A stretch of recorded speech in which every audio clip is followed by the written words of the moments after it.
بسم اللہ الرحمن الرحیم۔ السلام علیکم۔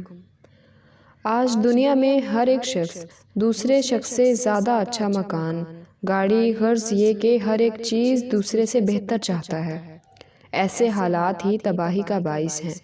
اس کے بارے میں حضرت محمد صلی اللہ علیہ وآلہ وسلم کی پیش گوئی کچھ یوں ہے کہ رسول اللہ صلی اللہ علیہ وآلہ وسلم نے فرمایا، اللہ کی قسم مجھے تمہاری ناداری اور فقیری کا ڈر نہیں، بلکہ مجھے تو اس بات کا اندیشہ ہے کہ دنیا تم پر کشادہ کر دی جائے گی، جیسا کہ تم سے پہلے لوگوں کے لیے کشائش کی گئی تھی۔ پھر تم ایک دوسرے سے آگے بڑھنے کی کوشش کرو گے، جیسا کہ تم سے پہلے لوگوں نے کیا تھا۔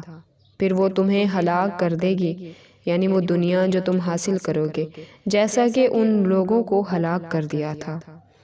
یعنی تباہی کا اصل سبب دین اور آخرت کو بھلا کر دنیا کمانے کے لیے دوڑ لگا دینا ہے کہ آخرکار وہ چیز تو مل جائے گی جس کے لیے دوڑ لگائی گئی، مگر صرف دنیا کا حاصل ہو جانا ہی تباہی ہے۔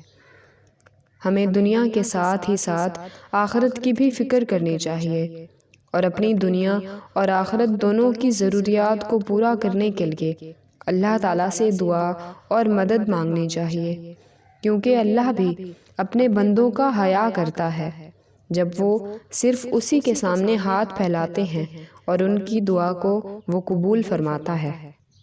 وَمَا عَلَيْنَا إِلَّا الْبَلَاغُ الْمُبِينُ۔